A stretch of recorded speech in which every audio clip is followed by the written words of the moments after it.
অনেক কাঠখড় পুড়িয়ে, অনেক জল ঘোলা করে। ক্রিকেট দেখেন অথচ দেব চৌধুরীকে চেনেন না, এরকম দর্শক বাংলাদেশে পাওয়া খুবই দুষ্কর। হঠাৎ আলোচনায় এসেছেন ক্রীড়া সাংবাদিক এবং ক্রিকেট বিশ্লেষক দেব চৌধুরী। তবে এবার তিনি আলোচনায় এসেছেন ইসলাম ধর্ম গ্রহণ করে। 31শে জানুয়ারি শুক্রবার রাজধানীর দারুস সালাম শাহী মসজিদে তাকে কালিমা শাহাদা পাঠ করান খতিব আব্দুল হাই মোহাম্মদ সাইফুল্লাহ। বিভিন্ন গণমাধ্যম ও দেব চৌধুরীর সহকর্মীদের থেকে এই ঘটনা সম্পর্কে নিশ্চিত হওয়া গেছে।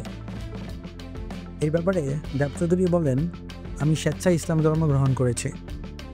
আমি আরবি পড়তে পারি না, তবে আমার ঘরে বাংলায় অনুদিত 3টি কোরআন রয়েছে। ইসলাম ধর্মে স্বাগতম জানিয়ে বাংলাদেশ ক্রিকেট বোর্ডের কর্মকর্তা ও সাবেক ক্রিকেটার শাহরিয়ার নাফিস তার ফেসবুকে লিখেছেন, আল্লাহ তাআলা আপনাকে কবুল করুন। আল্লাহ আপনার পথ চলা সহজ করে দিন। আল্লাহ আপনার জ্ঞান বৃদ্ধি করে দিন। আমিন।